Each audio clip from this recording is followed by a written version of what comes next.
Nós vamos começar a terceira mensagem da série Sinais da Vinda de Jesus.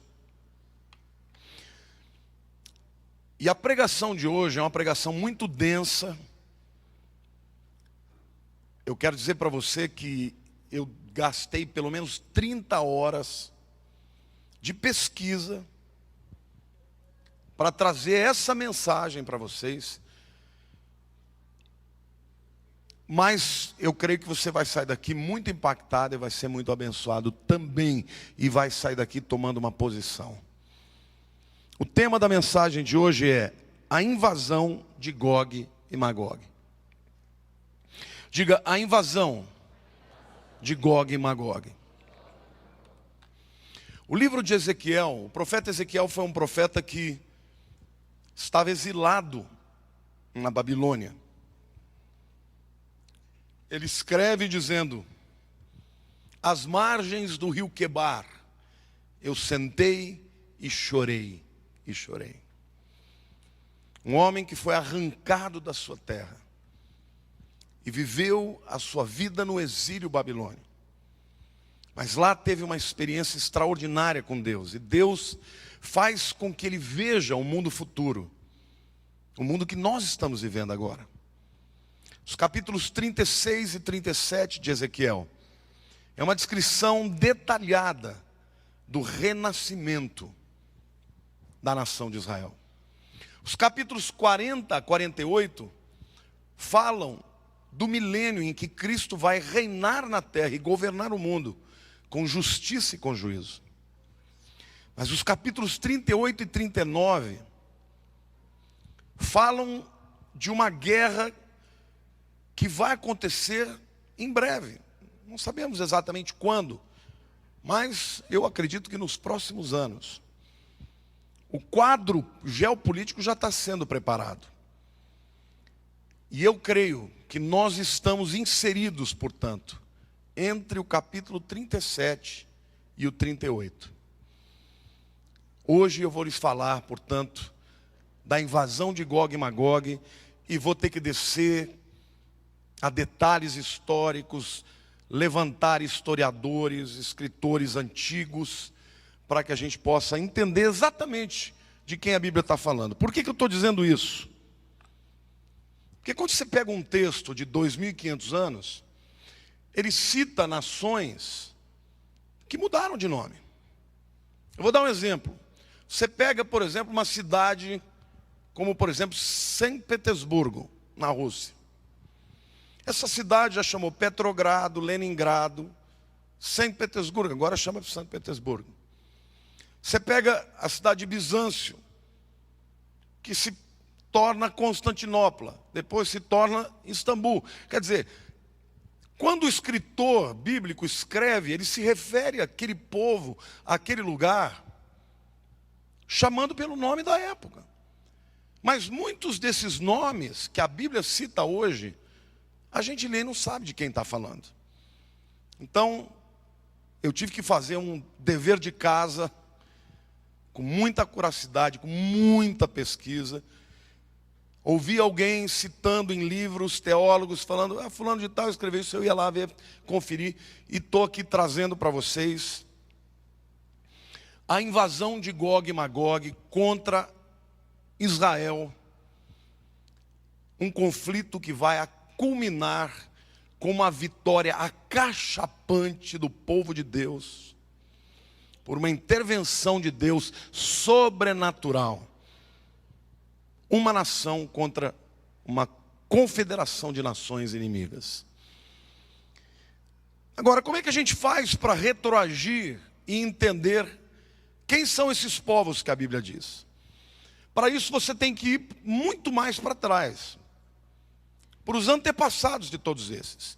Então eu quero começar falando para vocês da identidade de Gog e Magog, o protagonista desse texto aqui, lá em Ezequiel 38, versos 1 a 3.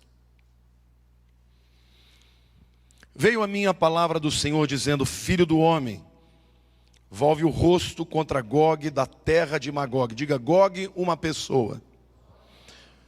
Magog, uma terra. príncipe de Ros, de Meseque e Tubal, profetiza contra ele e diz: assim diz o Senhor Deus, eis que eu sou contra ti, ó Gog, príncipe de Rosh, de Meseque, ou Meseque e Tubal. Quem são estes povos na Bíblia? Eu coloquei aqui uma tabela da genealogia de Gênesis 11, dos 3 filhos de Noé e os seus descendentes. Noé teve 3 filhos, Sem, o pai do povo semita, Cão, o pai principalmente das nações africanas, e Jafé, dos indo-europeus. Basicamente, Elão é o Irã. Quantos de vocês já viram aquele filme Ana e o Rei? Conta a história do Elão, hoje Irã. Ashur, a Síria. Arfaxad é um filho de Sem, que foi tendo filhos até que chegasse a Abraão, e portanto ele é o antecessor de todos os descendentes de Abraão, tanto judeus quanto árabes.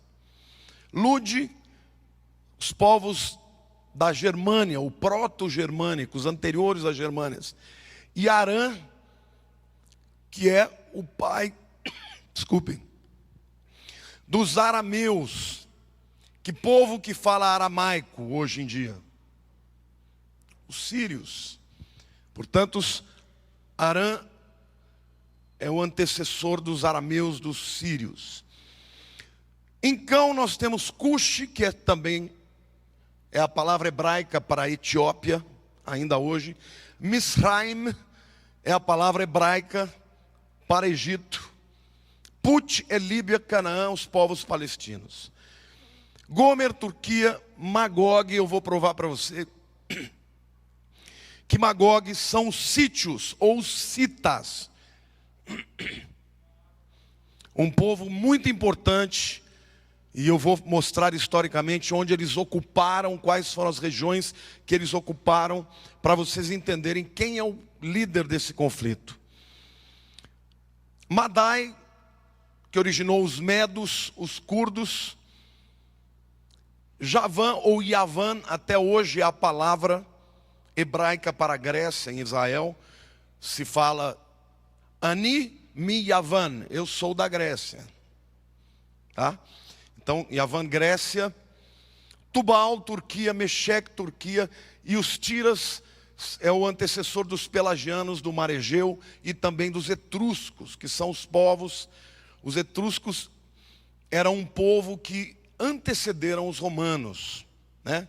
A Itália ali foi, antes dos romanos, foi colonizada por etruscos. Bom, alguns destes povos estarão inseridos nesse conflito aqui. Mas o que é mais importante para a gente entender aqui é Magog. Olhe para a pessoa do teu lado e diga: Magog. Qual é a identidade de Magog? Porque a briga de Deus aqui é com Magog e os seus aliados. Eu confesso para você que este foi o dever de casa mais difícil que eu já encontrei do ponto de vista histórico, pela ausência muitas vezes de relatos históricos comprobatórios. Mas eu encontrei algumas pessoas muito importantes que ligam os magogianos aos citas ou aos sítios.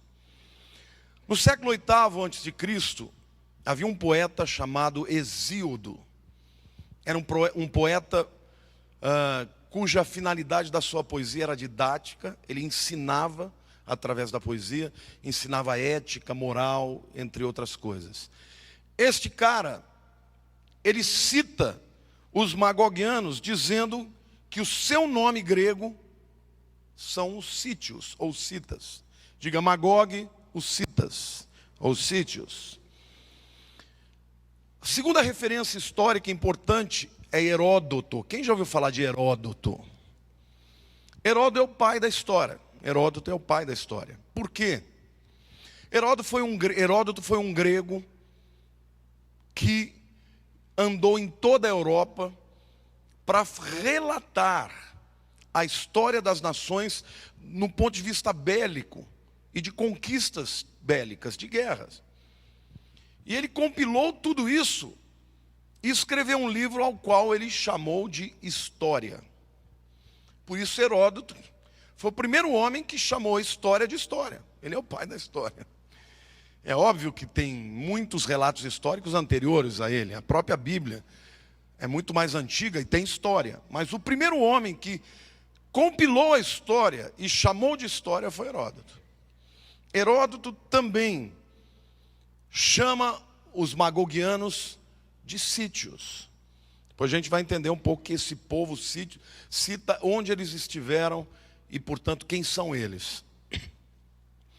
Terceira referência histórica é um filósofo judeu, mas de background, de pano de fundo, de contexto cultural grego.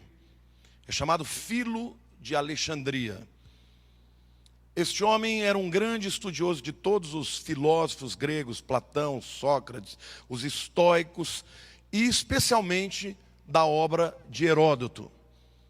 Filo também cita Homero dizendo que os magogianos são o povo cita ou sítio. Diga para a pessoa do teu lado, diga: o povo magogiano é o povo sítio ou cita. O quarto historiador ou referência histórica importantíssima é Flávio Josefo. Flávio Josefo foi um judeu que nasceu no ano 37 depois de Cristo. Por muito pouco ele teria pego a crucificação. Ele era um judeu de uma família nobre, tinha linhagem tanto sacerdotal quanto linhagem real. Ele cresceu, estudou, e por ocasião da grande revolta de 66, chamada Revolta dos Zelotes, essa foi uma revolta onde os zelotes se levantaram, sublevaram, se insuflaram para derrubar os romanos. Acontece que Roma era mais poderosa e por conta dessa revolta, o general Tito entra em 70 depois de Cristo e destrói Jerusalém. E os povos e dali os judeus que sobreviveram fogem para a chamada diáspora. José foi importante por algumas razões. Primeiro, porque ele era um cara que tinha um talento absurdo para relatar a história. Ele era um dos líderes em 66 da revolta, mas ele foi preso e levado para Roma. E quando ele vai para Roma, ele vira casaca, fica amigo dos romanos. Ele teria profetizado que Vespasiano seria imperador. Para vocês terem uma ideia, 4 anos mais tarde, na invasão de Tito em Jerusalém, ele vem junto dos romanos para relatar tudo aquilo. Então ele escreve sobre a destruição do seu povo e relata com os olhos de um judeu que tinha a anuência, a aquiescência, o apoio, a patronagem de quem? Dos romanos. Pois não. Por que ele é importante? Porque, em primeiro lugar, ele fala da existência de Jesus. Josefo algumas vezes menciona Jesus como figura histórica, dizendo que Jesus, o Nazareno, era um homem bom, que fazia milagres, e os seus discípulos dizem que ele é o Messias. Diga para a pessoa do seu lado: se alguém não acredita que Jesus foi histórico, é ignorante. Porque Flávio Josefo, queridos, ele é a maior autoridade histórica do seu tempo. Ele relatou, portanto, a invasão de Flávio Silva, general da 10ª, Armada Romana, que invadiu Massada. Ele relatou em seus livros, num dos livros, um compêndio de 22 volumes, Antiguidades, ele relata quem eram os magogianos. Diga para a pessoa ao teu lado, mais uma vez, os magogianos são citados como sítios. Ele diz assim, no capítulo 1, inciso 123 do seu livro Antiguidades: Magog originou os magogianos, e portanto deu o seu nome a eles, e estes eram chamados pelos gregos de sítios. Mas quem são os sítios? Que povo é esse? É um povo que por volta dos séculos 9º e 8º antes de Cristo, dominaram as estepes russas, desde a Ucrânia até a fronteira com a China. E as muralhas da China, segundo relatos dos próprios chineses, foram construídas para impedir a invasão dos magogianos. Agora, esse povo era um povo de modos brutais. Para você ter uma ideia, quando a Bíblia cita os citas, ou sítios, os coloca como sendo os mais bárbaros dos bárbaros. Para você ter uma ideia, algumas dos sítios arqueológicos que foram descobertos tanto na Sibéria quanto nessas regiões que eu citei, nas estepes russas, mostraram o estilo de vida deles. Por exemplo, os sítios, eles eram conhecidos pela sua primazia, pelo seu primor, pelo seu expertise na questão da montaria. Eles montavam cavalos e atiravam flechas com os 2 braços, direita e esquerda, e matavam um pássaro em voo com qualquer uma das mãos a hora que quisesse. E eles invadiram, dá para mostrar o mapa da região que eles dominaram? Ali são as tribos rurais, aqui essa região onde está o sul da União Soviética, tá? Turquistão, Cazaquistão, Ucrânia, vai de lá até a divisa com a China. Eles são os pais dos cossacos. Eles influenciaram os mongóis. Na verdade, quando a história fala da construção das muralhas da China, fala para quê? Para reprimir a invasão dos mongóis. Mas escritos antigos chamam os mongóis de sítios. Então, portanto, quem é esse povo sítio? É um povo que dominou o norte do Mar Negro, o norte de Israel, que representa o sul da Rússia, desde a Ucrânia até a divisa com a China. Eles eram altamente brutais, intensos, pode tirar. E é daí que vem a invasão sobre Israel. Os antigos escritores referem-se à grande muralha da China como Sud, Yagog e Magog, as trincheiras de Gog e Magog. Ou seja, a muralha da China como uma trincheira para impedir Gog e Magog. Colossenses capítulo 3, versículo 11, fala desse povo. E o texto diz assim: no qual não podeis haver grego nem judeu, circuncisão nem incircuncisão, bárbaro, cita, livre, porém Cristo é tudo em todos. O que Paulo está dizendo, que Deus tem salvação até para o mais bárbaro dos bárbaros. E o mais bárbaro dos bárbaros aqui são os citas. Então é um povo dominador, que por onde passava, destruía, dominava, aculturava. E esse povo vai se levantar contra a nação de Israel. Eu falei para vocês que é um tema pesado, porque eu estou falando de história, né? Coisas que você fala, puxa vida, vim para cá para ouvir uma lição de história. Mas eu poderia só dar uns gritos, uns glória a Deus, uns reteté aí, você sair daqui sem saber nada. Então vai ter a hora dos reteté. Agora você tem que aprender, quando você lê esse texto, você vai saber que Gog é um líder da terra de Magog, que é o povo cita, que a Bíblia diz que está a norte de Israel, porque eles vêm do extremo norte. Bota, por favor, aquele outro mapa.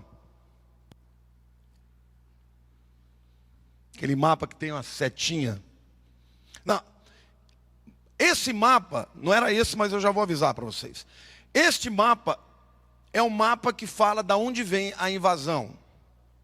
Os povos que são: Gomer é a Alemanha Oriental, Meshek Tubal, Turquia, Togarma é a região mais oriental da Turquia, chamada na época de Anatólia, Pérsia, Irã, Cush é Etiópia, Líbia é Líbia mesmo, e Put também hoje é parte da Líbia. Dedan e Sheba, ou Seba, são duas nações que não participarão da invasão, mas que tentarão vir para pegar os despojos. E lá no meio, Israel, sendo invadido de tudo quanto é lugar. Olha para a pessoa do teu lado e diga assim: mas Deus vai botar a mão nessa história e vai livrar o seu povo milagrosamente. Magog, aquela setinha é onde está Israel. Se você pegar aquela flecha para o norte, vai dar bem em Moscou. E quando o texto se refere, fala no extremo norte de Israel. Sabe qual é a característica de todas essas nações que vão vir contra Israel? Sabe o que todas elas têm em comum?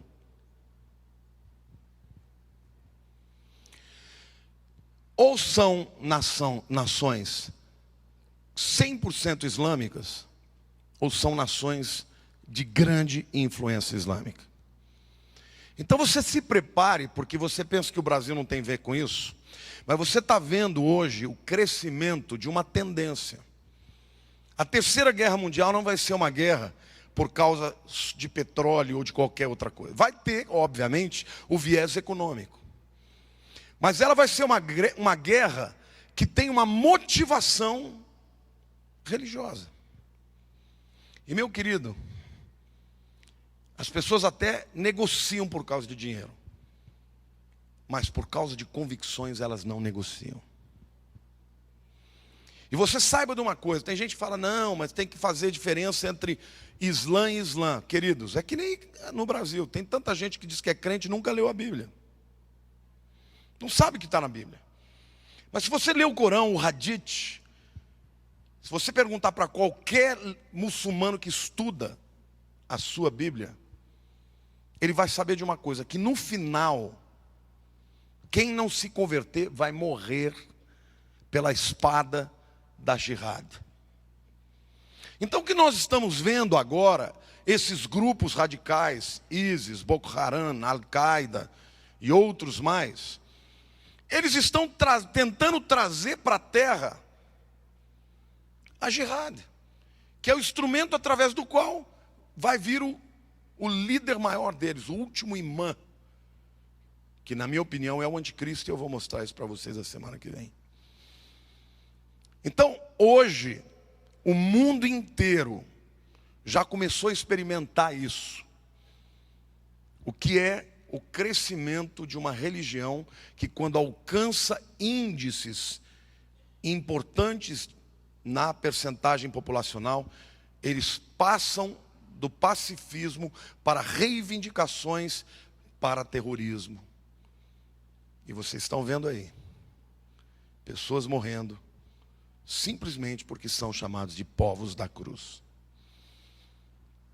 Bom, a guerra de Magog e de Gog contra Israel vai unir muitos adversários que se tornarão aliados. Porque dentro da visão muçulmana, você tem o grupo dos sunitas e os xiitas, eles se matam. Há 1400 anos eles estão brigando. A guerra do Iraque e do Irã exatamente foi esse motivo. Só que eles têm uma coisa que os une a todos, adivinha o que é? Eles têm muitas diferenças, eles querem se matar. Mas tem uma coisa que eles odeiam mais do que um ao outro: judeus e cristãos. Por isso, eu creio que num futuro breve. O mundo vai ver. E é interessante a Bíblia falando há 2.500 anos atrás, que os persas viriam como coadjuvantes dos magogianos. Quantos de vocês ouviram falar que hoje Irã está com condições de desenvolver bomba atômica? Você já imaginou um povo desse com bomba atômica na mão? Vocês têm dúvida que eles vão usar? Então não vai ter diplomacia. Queridos, em 2004, quando o parlamento iraniano votou se desenvolveriam ou não urânio, enriqueceria o urânio, 84% do parlamento iraniano votaram que sim. E eles se levantaram, você pode ver isso no YouTube. Se levantaram e juraram que quando tivessem bomba atômica eles iam destruir Israel. Então é isso que nós estamos vendo no mundo. Aí você fala, mas o Brasil não é assim. Querido, eles já estão aqui. Já estão em células, se multiplicando, cooptando jovens revoltados, que ou estão lá no crime, que estão no PCC. Eles vão fazer aliança com esse tipo de gente. Porque o combustível deles é o ódio. Agora, qual é o chamado da igreja? O chamado da igreja é buscar o poder de Deus e o poder do Espírito Santo, porque só o poder de Deus e o amor de Cristo pode levantar um grande avivamento nesta terra e dizer: aqui não, aqui não, no Brasil não. O Brasil vai ser uma das nações que vai resistir a esse movimento em nome de Jesus. Bom, uma vez que nós estamos já entrando, os aliados, dos versos 5 a 8, do capítulo 38, diz o seguinte: persas e etíopes, Cush, e Put, Líbia, com eles todo com escudo e capacete, Gomer é a Alemanha Oriental, e todas as suas tropas, a casa de Togarma,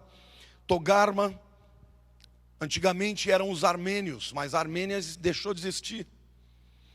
Foram destruídos, dizimados pelos turcos. Então Togarma hoje é Turquia. Do lado do norte, todas as suas tropas, muitos povos contigo. Prepara-te sim, dispõe-te tu e toda a multidão do teu povo que se reúne a ti e serve-lhe de guarda. Deus está falando, depois de muitos dias serás visitado. No fim dos anos virás à terra que se recuperou da espada, ao povo que se congregou dentre muitos povos sobre os montes de Israel. Está falando de Israel. Um povo que veio de todas as nações de volta para lá, que sempre estavam desolados. Esse povo foi tirado dentre os povos, e todos eles habitarão seguramente. Queridos, vai chegar uma hora que Israel não vai mais ter aliados. Uma das maiores razões para os intérpretes acreditarem que essa guerra de Gog e Magog, a igreja vai ter sido arrebatada já, isso não tem nada a ver com Armagedon, tá? É uma outra guerra. Mas é o fato de não ter nenhuma menção de um aliado de Israel. Quem é o grande aliado dos judeus hoje? Os americanos. Queridos, você tem metade da nação americana pró-Israel. E metade, que são todos aqueles que não querem saber de crente, que são os liberais, a favor da Palestina, achando que palestino quer paz. Não tem acordo de paz com esse povo. Eles querem matar os judeus. Como é que você faz acordo com alguém que fala, ó, eu para cumprir a vontade do meu Deus, eu tenho que te matar? O que você faz com um cabra desse? Ou ele se converte ou você mata ele primeiro. O que é isso aqui?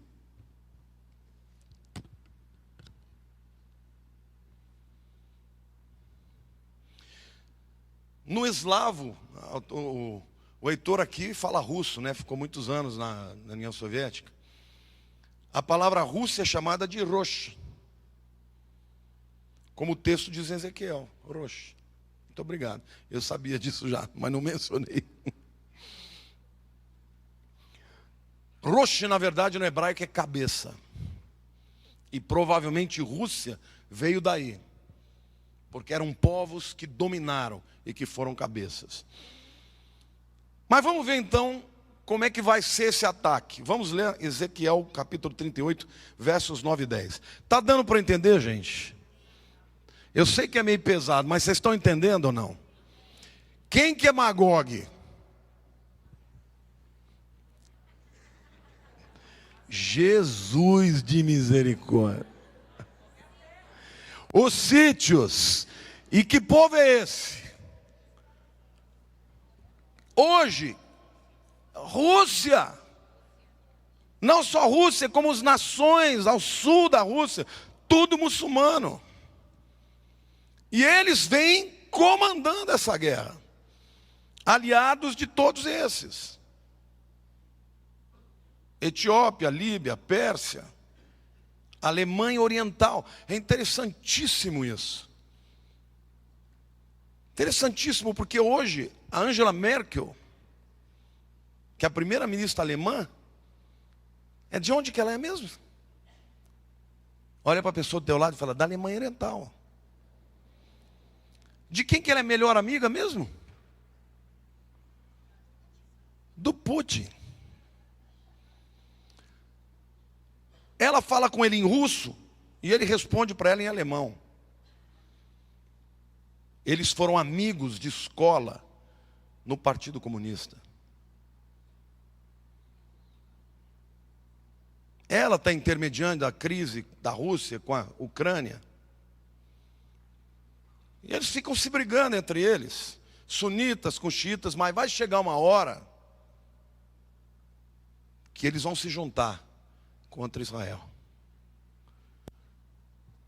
Não acho que necessariamente seja a Rússia como nação inteira, ou a Alemanha como nação inteira, mas talvez grupos e povos com uma visão muçulmana que têm o desejo de destruir Israel.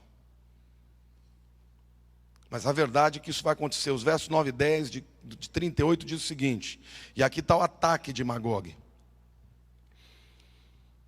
Então subirás, virás como tempestade, e far-te-ás como nuvem que cobre a terra.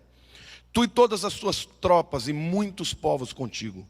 Assim diz o Senhor Deus, naquele dia terás imaginações no teu coração e conceberás mau desígnio. Verso 13.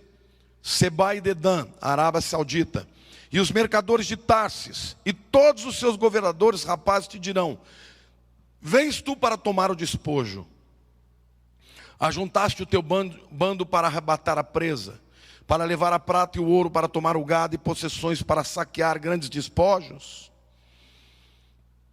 Então, além do viés religioso, vai ter o viés econômico. Israel é uma nação de grande pujança econômica. E o texto, Deus está falando, eu vou reunir vocês contra meu povo. Os versos 14 e 15 de Ezequiel 38 diz assim, portanto, ó filho do homem, profetize e dize a Gog, assim diz o Senhor Deus, acaso naquele dia, quando o meu povo de Israel habitar seguro, não saberás tu? Virás, pois, do teu lugar dos lados do norte, tu e muitos povos contigo, montados todos a cavalo, grande multidão e poderoso exército. Aí alguns vão dizer, mas pastor, ninguém mais invade a cavalo. Acontece que a mesma palavra para cavalo pode ser traduzida também para carruagem no Velho Testamento. E esta palavra também é traduzida hoje, tem até um museu em Israel, armamentístico, onde um tanque de guerra é chamado de merkevá, que é carruagem. Então essa invasão, é incrível como Deus usa, né? Quando fala de flechas e de arcos, a palavra hebraica, a mesma palavra para arco hoje, é usada para lançador de míssil. E a palavra para míssil é a mesma palavra para flecha. Então é como se Deus estivesse dizendo, eu vou ler para vocês de uma maneira mais contemporânea. Ezequiel 38, 16 em diante. E subirás contra o meu povo de Israel como nuvem para cobrir a terra. Nos últimos dias hei de trazer-te contra a minha terra, para que as nações me conheçam a mim. Quando eu tiver vindicado a minha santidade em ti, ó Gog, perante elas. Assim diz o Senhor Deus: não és tu aquele de quem eu disse nos dias antigos, por intermédio dos meus servos, os profetas de Israel, os quais então profetizaram durante anos, que te faria vir contra eles? Naquele dia, quando vier Gog contra a terra de Israel, diz o Senhor Deus, a minha indignação será muito grande, pois no meu zelo, no brasume do meu furor, disse que naquele dia será fortemente sacudida a terra de Israel, de sorte que os peixes do mar e as aves do céu, os animais do campo e todos os répteis que se arrastam sobre a terra, e todos os homens que estão sobre a face da terra tremerão diante da minha presença. Os montes serão deitados abaixo, os precipícios se desfarão, e todos os muros desabarão por terra. Chamarei contra Gog a espada e todos os meus montes, diz o Senhor Deus. A espada de cada um se voltará contra o seu próximo. Contenderei com ele por meio da peste e do sangue, chuva inundante, grandes pedras de saraiva de fogo e enxofre. E farei cair sobre ele e sobre as suas tropas e sobre os muitos povos que estiverem com ele. Alguns acreditam que vai haver uma intervenção sobrenatural de um grande terremoto. Que Deus vai fazer um terremoto, sacudir Israel e que eles vão ser engolidos. Mas quando a gente lê o texto, existem alguns sinais aqui que sugerem uma guerra atômica. Por exemplo,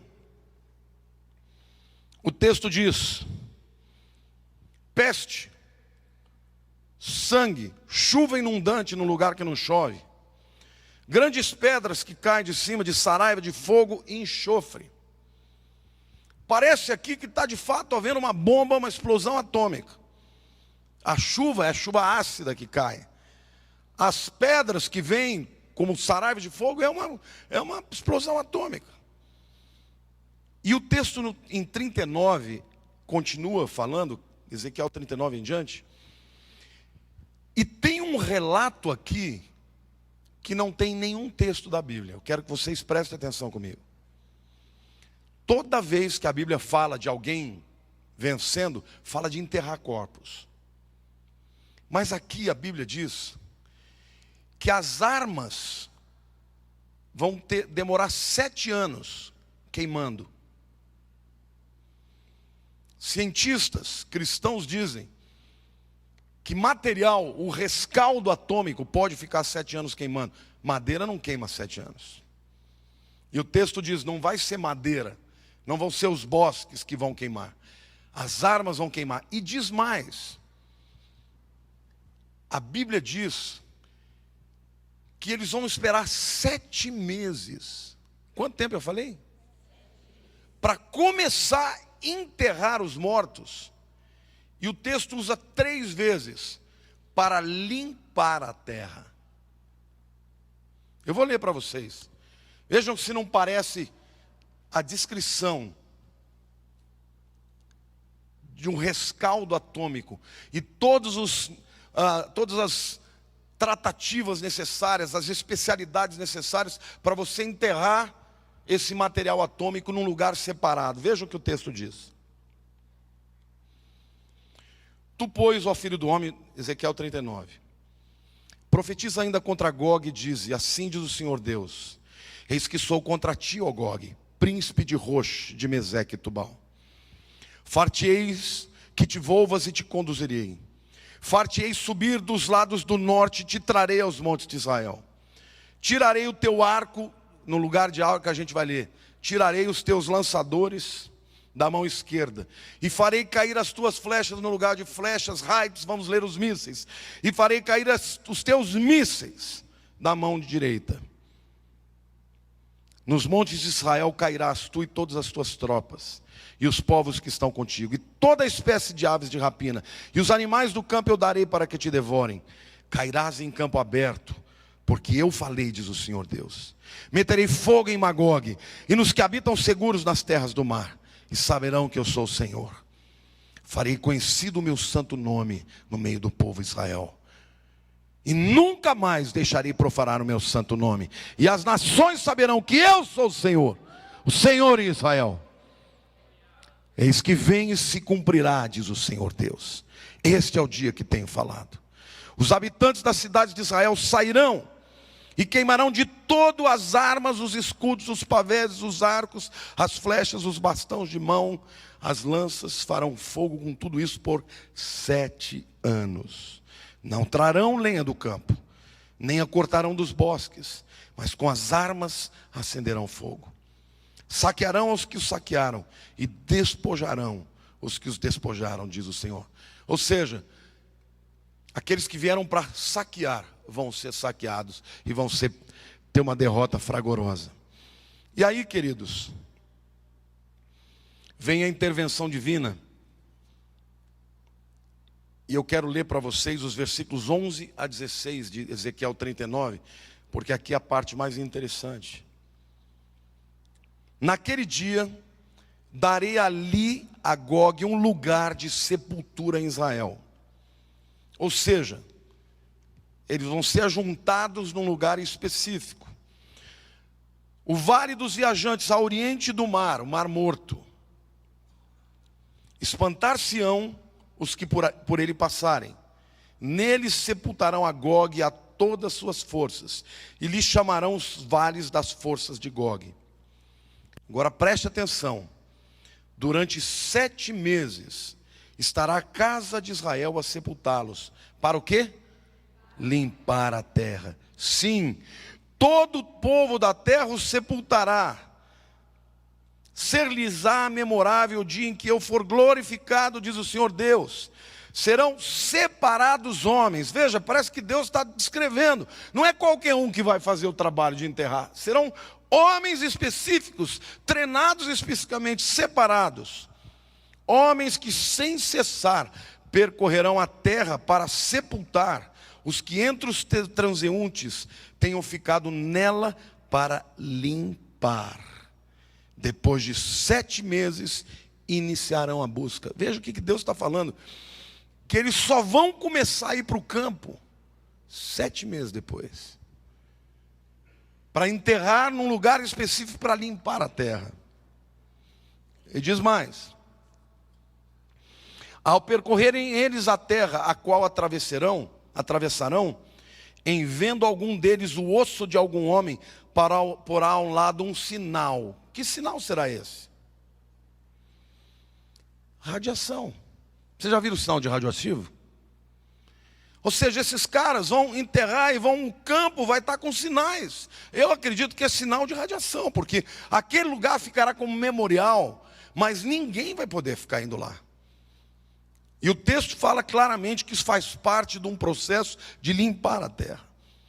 Ao percorrerem eles a terra, a qual atravessarão, em vendo algum deles o osso de algum homem, porá ao lado um sinal, até que os enterradores o sepultem no vale das forças de Gog. Também o nome da cidade será o das forças. Assim limparão a terra. Eu quero resumir. Historicamente falando, os aliados de Israel são os americanos. Por que os americanos não vão estar aqui? Na minha opinião, porque os americanos que são pró-Israel já terão sido arrebatados. Não tem um ajudador de Israel. Na minha opinião, os crentes já foram. Israel vai estar à mercê de si mesmo. E vai clamar a Deus, e nessa hora Deus vai falar: eu que estou trazendo esse povo. Vão se juntar do norte e do sul, vem de todo lado para espoliar, para destruir. Mas eu vou dar a vitória. Eu acredito que vai acontecer a chamada Terceira Guerra Mundial. E que o centro dessa guerra vai acontecer lá.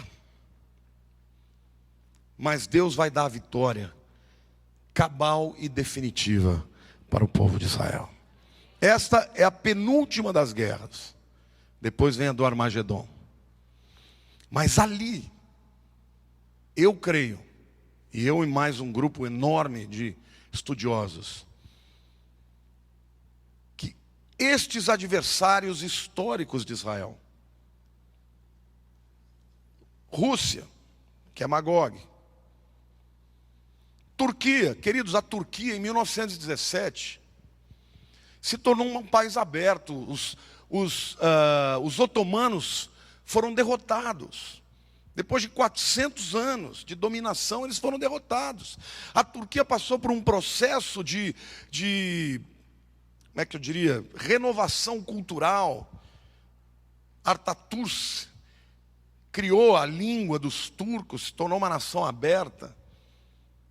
Você vai a Istambul, hoje é uma nação linda, mas, uma cidade linda, estão se fechando de novo. Começaram a perseguir cristãos e judeus de novo, romperam relações com Israel. Então você soma Síria, que está lá, Turquia, tanto a Anatólia Oriental, quanto a Turquia mesmo, Irã, Líbia,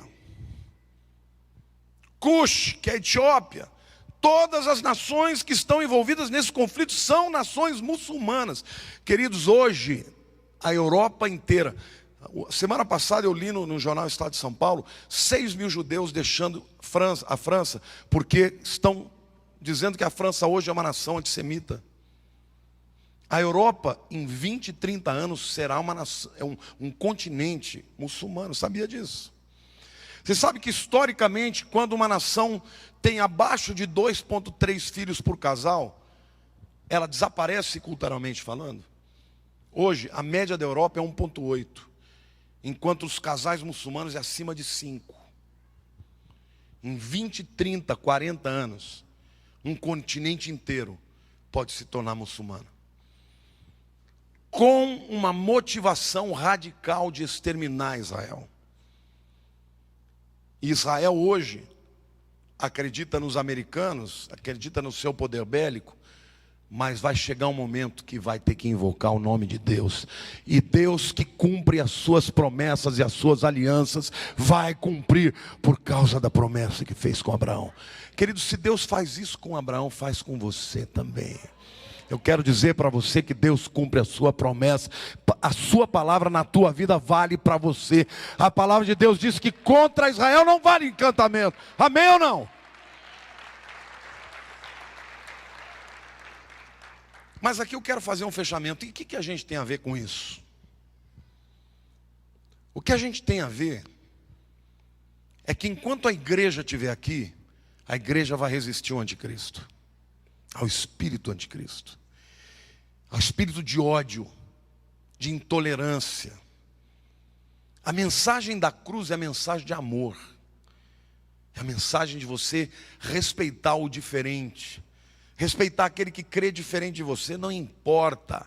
A pessoa pode crer a coisa mais absurda do mundo. Nós temos que respeitar e amar os nossos diferentes.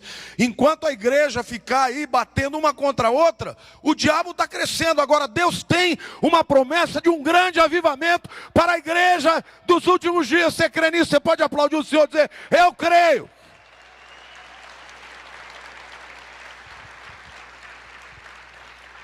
A igreja tem um papel nesse tempo. Orar para que portas sejam abertas para pregar o evangelho. A igreja está lotada aqui. Hoje os 3 cultos estavam lotados. Sabe o que é isso? Fome de Deus. Porque você já descobriu que a vida sem Deus é vazia. É ou não é verdade? Só que você encontrou o caminho. Lá fora tem muita gente que não sabe, que vai tentar preencher o vazio da alma com a droga, com a prostituição, não é isso? Com a violência, com a alegria passageira.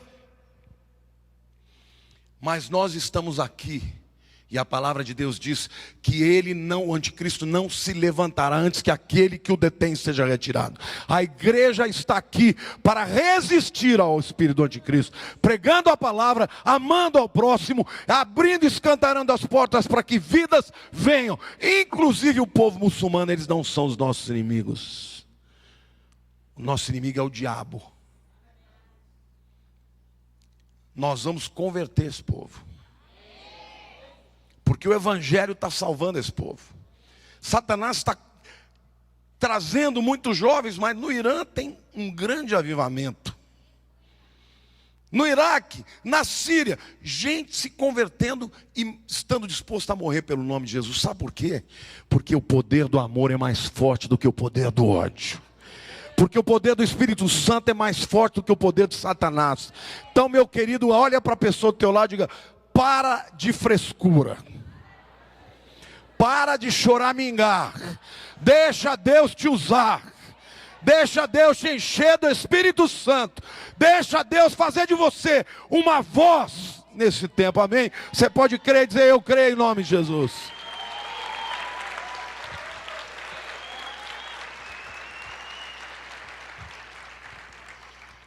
Ah, pastor, você não sabe o problema que eu estou tendo. Realmente eu não sei, querido, mas eu sei que é menor do que o problema que os nossos irmãos estão enfrentando lá do outro lado do mundo. Você já pensou? Você vê a tua família ser arrancada de você, e você ter que fazer uma escolha de negar Jesus, ou ver tua mulher e seus filhos serem decapitados? Pergunta para a pessoa do teu lado aí: você estaria pronto para isso? Eu acho que ninguém está pronto para isso. Mas se Deus permitir que a gente passe por isso, Ele vai nos aprontar. Porque o Espírito Santo entra na pessoa e fala: você não vai negar o meu nome. Mas, querido, você não precisa disso. Hoje você tem que enfrentar a vergonha de compartilhar, de amar o teu próximo, de aceitar. Vamos parar de ser juiz dos outros. Tem muita gente querendo ser juiz, devia ser juiz de si mesmo.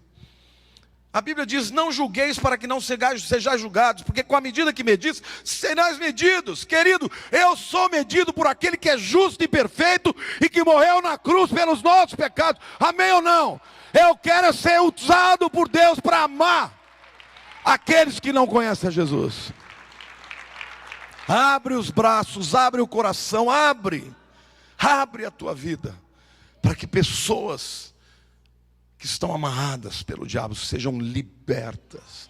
Meu querido, a palavra da cruz ainda é poderosa hoje. Ainda expulsa os demônios, ainda quebra paradigmas, ainda destrói sofismas. Abre a tua boca. Na hora da dor, louve. Na hora que quiser murmurar, envergonha o diabo e diz: eu não vou murmurar, eu vou adorar o meu Senhor. E você vai ver Deus te usar para que as cadeias do diabo caiam na tua história. Amém ou não? Aplauda o Senhor, diga: eu creio.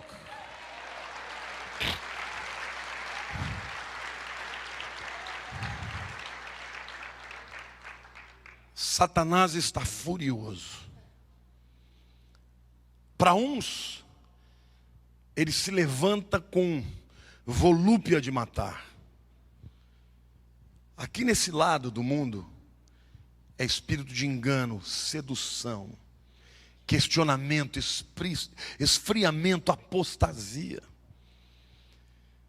Crentes dentro da igreja, Deus falando e falando: será? Acho que não é bem assim.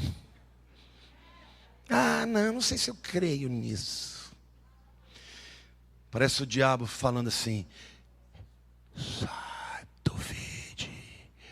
Deus falou, é mentira. É a mesma serpente. Mas sabe o que me alegra? A Bíblia diz que nós vamos julgar os anjos caídos. Eu vou dizer: condenado. Condenado. Vou dizer: por ter feito seduzido as nações tanto. Agora temos que orar pelos nossos irmãos do outro lado do mundo. Amém? Querido, abra a sua boca. Não tem nada que agrade mais o teu Deus do que você falar do amor de Cristo. Não perca o seu tempo. Não fale dos seus problemas Deus cuida. Fale do amor de Jesus. Deixa Deus fazer, deixa Deus ser Deus. Olha para o teu irmão do lado e diga: deixa Deus ser Deus. Você sabe que a hora mais, que a glória de Deus mais se manifesta é na hora da prova, querido. Quando você começar a sentir que o inferno se levantou contra a tua vida, glorifique a Deus. Porque quando o inferno se levanta, ele está sabendo, ele está antecipando o que Deus vai fazer na tua vida. Então você tem que dizer: Deus, eu te louvo, eu te adoro. Eu não desvio, eu continuo crendo, eu continuo profetizando, eu vou continuar pregando a palavra. até que as portas se fechem. Amém. Aplauda mais, diga: eu creio, eu creio.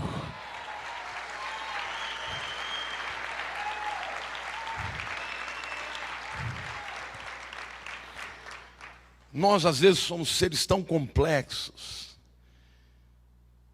A gente tinha que viver com mais simplicidade. Viver o evangelho mais simples. Deus falou, vai acontecer na minha vida. Não sei como, não sei quando, mas vai acontecer. Porque aquele que prometeu é fiel. Você pode levantar a mão para o céu e dizer: Deus, eu quero viver uma dimensão do evangelho simples, onde a tua palavra é decreto na minha vida.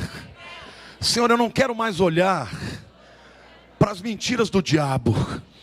Eu quero olhar para a tua promessa.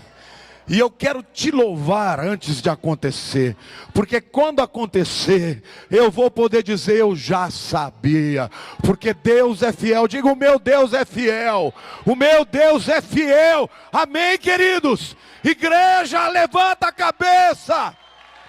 É tempo da igreja se levantar.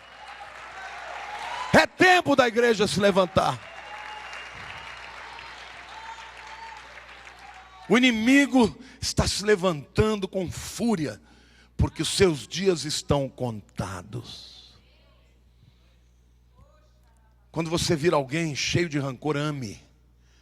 Porque uma pessoa com ferida aberta, a Bíblia diz que o ódio é o combustível para a atuação do diabo. A Bíblia diz: resisti ao diabo, não dê lugar ao diabo. Mas antes disso, irai-vos e não pequeis. Não se ponha o sol sobre a vossa ira e nem deis lugar ao diabo. Toda vez que você fica com o pavio inflamado, você está dando lugar para o diabo.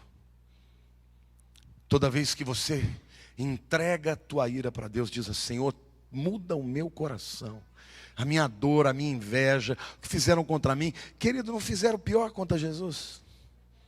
Sabe como é que ele venceu? Dizendo: Pai, perdoa-lhes porque não sabem o que fazem. Se a igreja de Jesus, aqui no Brasil, for capaz de amar desse jeito, as multidões serão tão grandes que nós não teremos lugar para comportá-las. Mas Deus vai fazer isso. Deus vai fazer na tua vida. Você é uma testemunha viva. Você é sal da terra. Você é luz do mundo. Você é testemunha do amor de Jesus. Amém? Querido, fica de pé. Nós vamos terminar essa nossa palavra. E você vai fazer um compromisso com Deus. Não tem ninguém perfeito aqui. Não tem ninguém aqui perfeito. Olhe para a pessoa do teu lado e diga assim: você não pode ser parâmetro do que Deus quer para ninguém. O que você pode ser é uma pessoa que diga: me imite, porque eu estou tentando melhorar e o Senhor está me ajudando. Mas você vai olhar para os que estão na sua frente. Diga: você vai olhar para os que estão à sua frente, dizendo: eu vou chegar lá. E vai olhar para os que estão atrás de você, dizendo: eles chegarão até aqui. E o amor de Jesus criará um vínculo inquebrantável, usando os meus lábios, a minha vida, a minha mente, o meu louvor, a minha adoração, meus dons, a minha unção. Amém? Você crê nisso, queridos? Deus quer fazer um reboliço nesse tempo. Quer usar a tua vida. Levante a mão para o céu e diga: Senhor meu Deus, nós intercedemos agora por todos os nossos irmãos que estão sendo perseguidos. Da graça, da misericórdia, para que eles fiquem firmes até a morte. Mas eu peço também graça para a minha vida, para que eu suporte as acusações, as perseguições, a inveja, e que eu possa amar o meu semelhante, a despeito de qualquer coisa. Porque ele não é meu inimigo. Meu inimigo é o Satanás. Mas eu faço parte do povo da cruz, que se chama pelo seu nome. Traz avivamento para a igreja no Brasil, para que o teu nome seja pregado nos 4 cantos dessa nação, para a honra e glória do teu nome. Eu entrego, Senhor, os meus medos, minhas tristezas, minhas mágoas, meus questionamentos, e eu quero viver crendo simplesmente no Evangelho de Jesus, para a glória do teu nome. Aleluia, aplauda ao Senhor. Amém. Amém, irmãos. Amém, irmãos. Levante a mão para o céu. Que a graça de Jesus, diga, a graça de Jesus seja sobre a minha vida, seja sobre a vida dos meus irmãos. Que o amor do Pai, que eu não compreendo, mas recebo, e que as consolações do Espírito Santo hajam na minha alma, no meu corpo, no meu espírito, e em todo aquele que se chama pelo seu nome, em todos os lugares da terra. E como as águas cobrem o mar, a tua glória cobrirá a minha vida e toda a terra, para a honra e glória do teu nome. Aleluia, aplauda ao Senhor.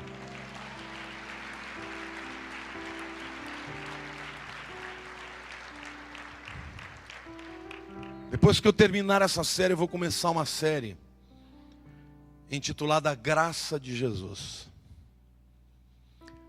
Porque Deus quer que você viva na graça. Quem vive na graça, tem graça. Quem tem graça, ri. Ri das mazelas, ri das escorregadas, ri quando se levanta. Porque quem tem graça, tem esperança. Quem tem graça, sabe que é amado. Querido, se você está amargurado, é porque você não sentiu na tua vida o quanto você é amado por Deus.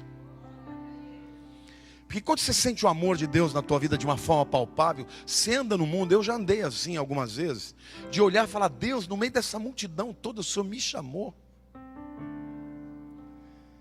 E é isso mesmo, te chama pelo teu nome, e cuida de você com o zelo que Ele tem pelo seu povo. Israel hoje não reconhece Jesus, mas mesmo assim, Deus olha para esse povo e fala, é povo meu, é o meu nome que está sobre eles. O dia que você entregou a vida para Jesus, querido, você faz parte de um exército que vence. Lá no fim, olha para a pessoa do teu lado e diga, lá no fim, você vai vencer. Você vai receber uma coroa, a coroa da vida. Então aproveite a caminhada. Não fica caminhando como se você fosse um derrotado. Não, você é um vencedor. Aliás, a Bíblia diz que você é mais do que vencedor. Você está me entendendo, meu irmão? E é este o discurso que você tem hoje. Se a tua boca estiver cheia de júbilo, mesmo na hora da prova, mesmo na hora da luta, mesmo na hora da afronta, você já vai ter vencido. Porque as pessoas olham para um vencedor, um cara bem sucedido, qualquer um pode dar pulos de alegria, quando recebe uma promoção, quando alguma coisa dá certo. Mas quando você olha para uma pessoa que está morrendo e está dizendo, eu louvo a Deus, eu não vou negar o meu Senhor, essa pessoa vai impactar. Então até a tribulação que você está passando tem um propósito, meu querido. Deus não é sádico, não. Deus quer te amadurecer, te levantar, te usar e fazer de você uma testemunha. Que o Deus que você crê não é uma religião, não é uma coisa para separar as pessoas, é um Deus verdadeiro, que criou o homem para a comunhão com Ele, amém ou não? Então Deus quer te encher de alegria e de graça, neste tempo de graça. Cutuca a pessoa do teu lado e diga, você precisa sorrir mais, meu querido. Você precisa falar mais de amor e menos de ódio. Ao invés de você ficar falando, o Brasil não tem jeito, o Brasil vai quebrar. Não, o Brasil não vai quebrar. Porque Deus tem um povo aqui que se chama pelo seu nome. E Deus vai prosperar esse povo. Porque Deus é Deus, Deus é Senhor. Deus ama fazer milagres com os seus. Quando tudo vai contra, Deus esfrega a mão e fala: é agora que meu nome vai ser glorificado. Então abre a tua boca e profetiza. Chama a existência os vales dos ossos secos na tua vida e deixa Deus te usar. Deixa Deus te usar. Amém. Amém. Você pode dizer: eu creio. Eu creio.